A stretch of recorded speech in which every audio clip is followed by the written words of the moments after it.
What's going on, everybody? Welcome to episode 4 of Drake's Takes. And today, we got a topic that I've been wanting to talk about for a while. Since months now. It's been months that I've been wanting to talk about this. And what really set me over was UFC 240. And we will get into that. So yeah, let's talk about rules in MMA. All right, the scoring system, all that good stuff. Now, before we get into this, I want to say I do not think that I am right about everything. Let's put it that way. Or the person who I don't know, I'm never wrong about decisions. I am more than happy to agree that I might make a mistake or something's off. I'm fine with people having their opinions and stuff. But I do like to think that I understand the rule sets pretty well enough to where, sometimes I'll see that people think that my opinions on fights and scores and all that are a little bit out there. But again, not to sound like I know it all, because I definitely do not know it all, but I think I understand well enough that maybe people don't understand as well as they should, which is a problem. So I want to try and help that to the best that I can, because why not? Knowing things is good. And yeah, that's pretty much the whole idea, I mean, if you want to see some of my scores yourself, go on MMAdecisions.com. They're all there from the last year. All UFC fights, Bellator fights, all that stuff. But anyways, new rules versus the old rules. This is still a problem that we're seeing in people's opinions from really everybody, the community, fighters, and commentators, which is where the crux, I believe that might be the right word, or the main point, the boiling point of this whole topic is going to come down to. So, yeah. At UFC 240, well, here, before I go into this, it seems like people, whether they understand the rules or not, maybe they want them a different way. Let's say that they do. Let's assume that everyone does understand the rules pretty well. They want them to be a different way. That might be the case. And I've written about this, which I'll share the article here at some point throughout this video. But anyways, let's do a quick share here. At UFC 240, might have been the worst. Okay, let's do another preface here. I absolutely love Joe Rogan. Love him as a as just a person, and I think that he is probably probably the best color commentator of all time overall. When you look at it. However, UFC 240 definitely not his brightest moment. I think that this is nothing groundbreaking I'm saying here. Absolutely awful. He was just said a lot of things that made it sound like he had no idea what he was talking about. And obviously, in my opinion, seemed like many others from what I saw, but especially just factually, seemed like he was wrong. If we look at what the rules actually are. It sounded like he was still scoring from an old rules mindset. And so let's before we kind of look at these here, the big differences between the old rules and the new rules. I get criticized a lot for liberally handing out 10-8s, but that's one of the bigger differences between the old and the new rules, is it not? I think that was kind of the main point when these came out and went into effect in 2017. It's been 2 years now. We've had time to adjust to these, yet people still not so sure. And it's funny too, because Joe Rogan, I mean, he didn't really say anything about 10-8s on that night, but a guy who's been cool with that. If we just go down to the scoring system here, so it's 10-10. That's a completely even fight. I like to hand out 10-10s pretty, not a lot, but I think we need more 10-10s. It's okay to do draws, all right? And the point is that when things are really even, I'm not going to get too distracted by this just yet. But point is, what I was making right there, 10-8s, they should be used more. That's the point. That's the point of the difference between the new and the old there, for reasons here explained by John McCarthy, who, kind of a very knowledgeable person in the world of mixed martial arts. So that's one of the big differences between the old and new. I mean, you can kind of just read it here, but I'm not going to make you read unless you want to go and look at this after the video. So let's just, how about we look at some of the things that Joe said and why he was wrong. And, oh my goodness, no, don't jump. Sorry, kitty cat. No, you cannot jump up. So for example, let's just go, well, to the co-main event, I guess. Felicia Spencer versus Chris Cyborg. That fight obviously was very clearly in favor of Cyborg. It seems like he didn't think so. I don't think if it was because of Octagon, that just might have been a random one. That was a bad example. Well, the best example here is, I know that there was one earlier in the night, I can't remember, but the main event, round 3, Frankie Edgar versus Max Holloway. Round 3, Frankie Edgar gets a takedown at the very end of the round, as we can see right here, 1 of 4. His only takedown of the entire fight. Got outstruck 30-17 by Holloway. Max hurt him right before that takedown. There was like 50 seconds left in that round. Frankie gets the takedown, does nothing with it. Absolutely nothing with it. Round ends. Joe's like, he could have arguably stole that round. Whoa, man. Whoa. Did you not see anything that happened right before that? You could make that argument for the old rules, because takedowns they were more effective on the scoring system if you just got one. But in the new rules, you got to actually do something with it. It's about damage. It's about effectiveness, all that good stuff. If Frankie doesn't do anything with the takedown, why should he get points for it? Especially if he was getting beat up before that. Point is, even with the old rules, he's going to lose this round because he was getting beat up. More damage was done to him. Sure, it might be a closer round because of that takedown, but in this case, no effect. Really no effect whatsoever. So that's one of the things for takedowns. I guess the main thing I'm getting at here is it's just overall effectiveness. Overall effectiveness is the key to, I don't know if this is lagging just by itself or what's going on there. It looks like it's good again. All right, but that's just the big difference, okay? How effective you are. Look at it here. Look at it here. Striking and grappling are the two elements that make up a fight. This is by John McCarthy, Big John, saying this. So if we don't have two fighters that are either striking or grappling, that's dancing, it's not fighting. Right, so you want to judge on the effectiveness of who is better at either one of those. So if the round is striking mainly, you want to go who is better in the striking department, and then, vice versa for grappling. Who's making the most impact here? You can see it right here. Look to bring the fight to an end. Like big power is impact of the fight. It's all right there. Might be in the way here for this. Hold on. Right cross and win the fight.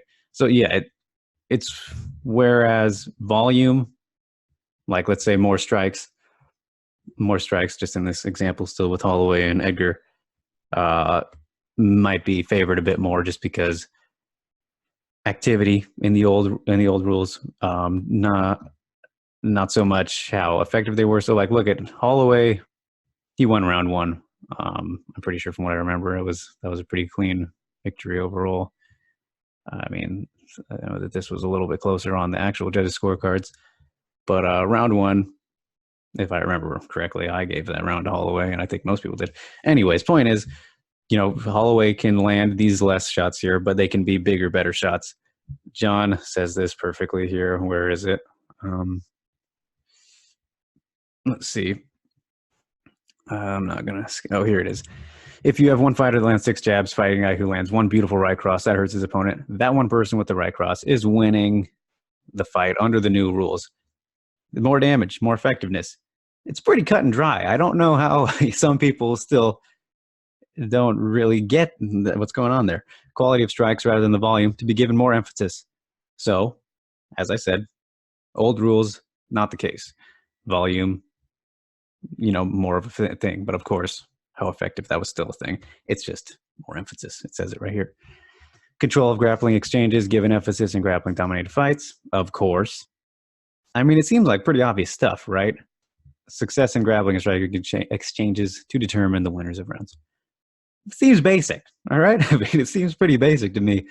But, all right, then let's move on to, what is it? Octagon control.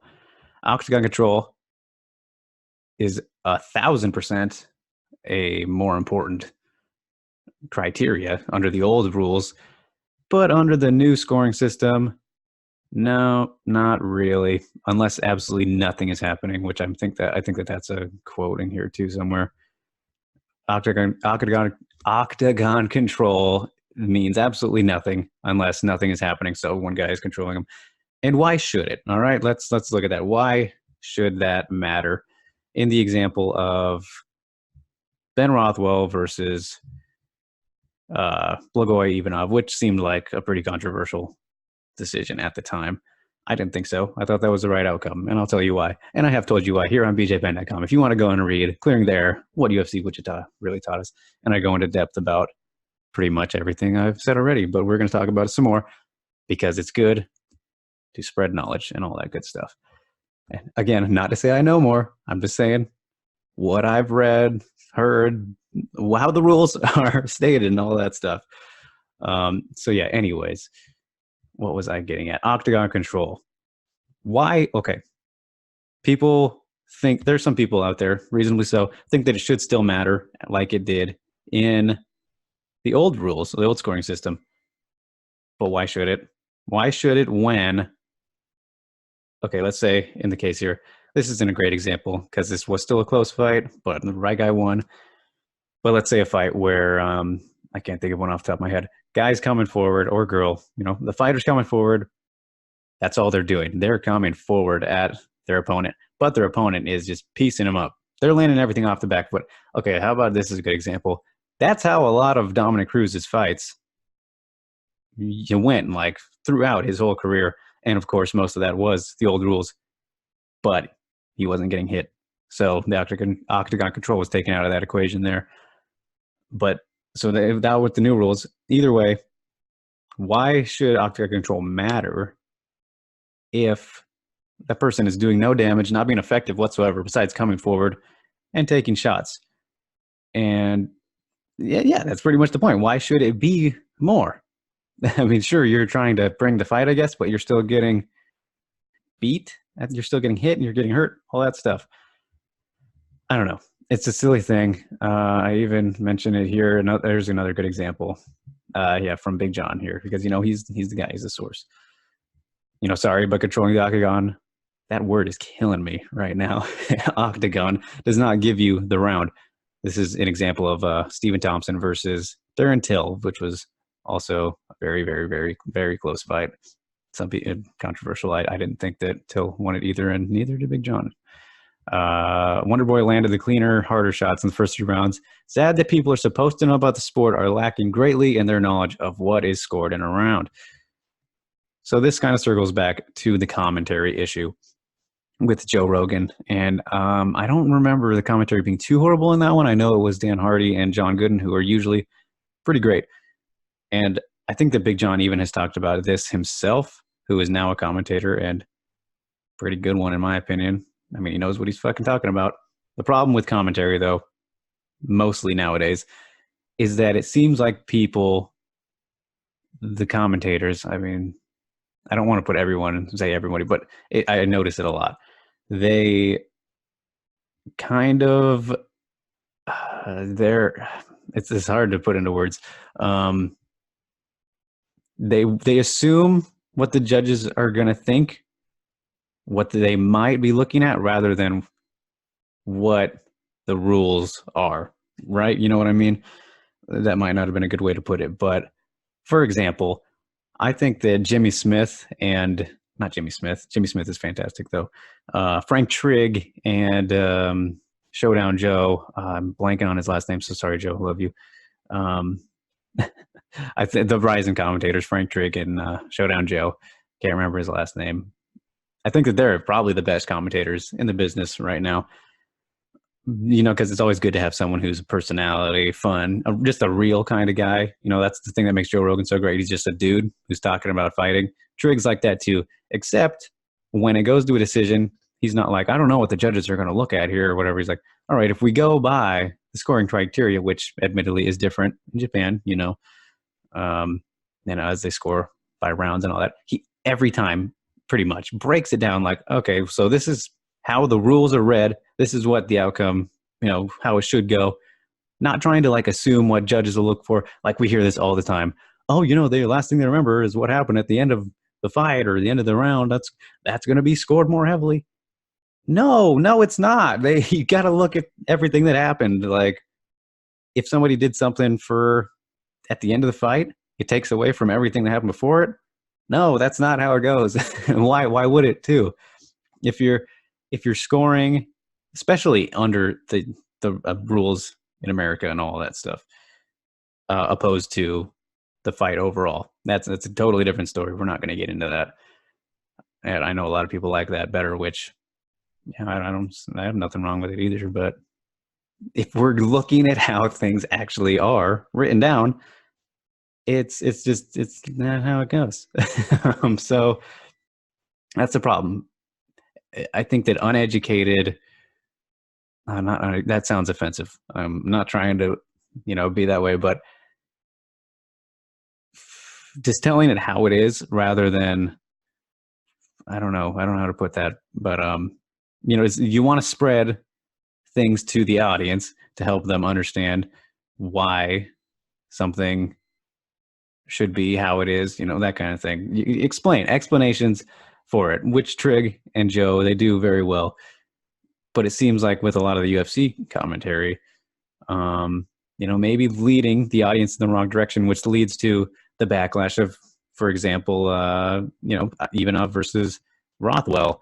That seemed like one that a lot of people did not quite get. And I've seen comments on this article after it went out that, I changed a lot of people's minds. I mean, maybe not a lot, but I changed some people's minds when I broke it down, which is good to see.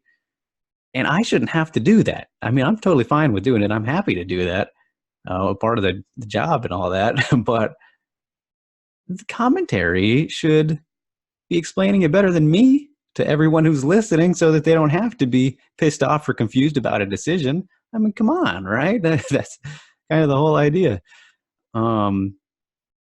So yeah, I mean, this just right. I feel like it seems like common knowledge or common sense, not common knowledge, obviously.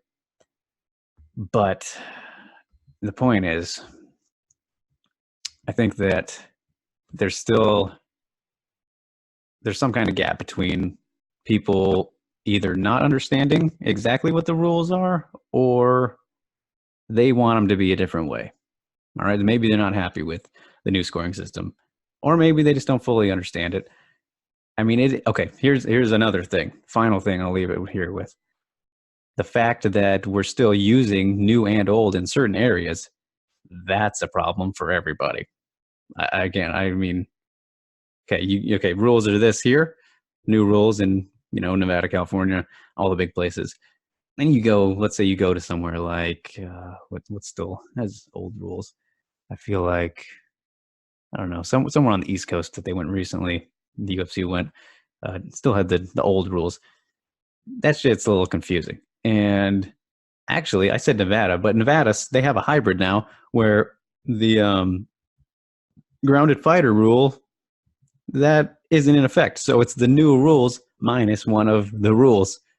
So it's like, I think that might be the biggest issue. Forget it. Forget everything I just said. Forget all of it. No, don't do that. I'm trying to explain stuff here. But yeah, you got to get everything under one umbrella, all be the same, and we're going to have less confusion. Yeah, obviously, we're going to have way less confusion. So let's try and do that, I guess, before worrying about changing the rules again. Let's get everything on the fucking same page. And let's get everyone to understand the differences here before, we get a little crazy. Of course, judges can absolutely be a little off sometimes, maybe a lot of times.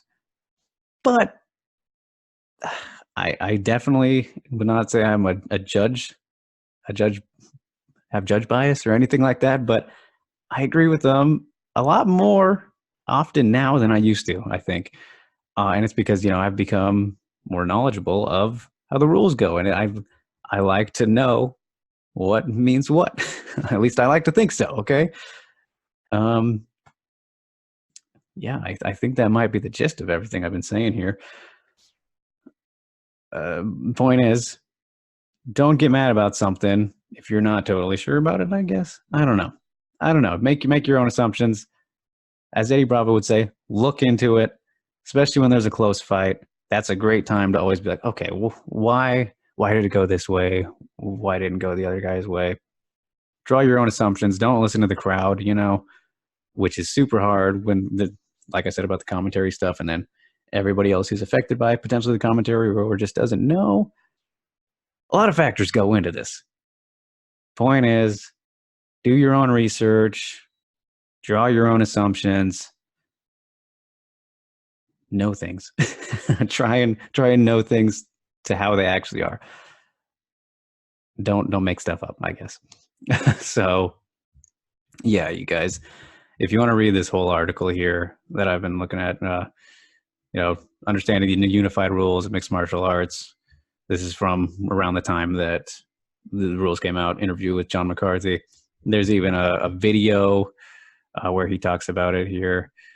Not on my channel, I've just been trying to get pulled, as you can see here with all these links and everything. But yeah, you can go look at that one. You can check out my article on bjpen.com, of course. That would be so kind of you. We're having connection issues here. Hopefully the audio is fine though. But yeah, you can check that out. That was really enjoyable write up. And yeah, you guys, follow me on the tweet business, of course. Hopefully you enjoyed this episode of Drake's Picks. Hopefully you might have learned something new. If you didn't, hopefully you got some new thoughts in your brain. All right. Really, really enjoyed finally getting to talk about this one. See you next time. You guys got a really, really good, not an update, but some changes coming to this show this week. Excited to put them into action. Finally. So yes. See you then, everybody. Thanks so much for tuning in. Peace out.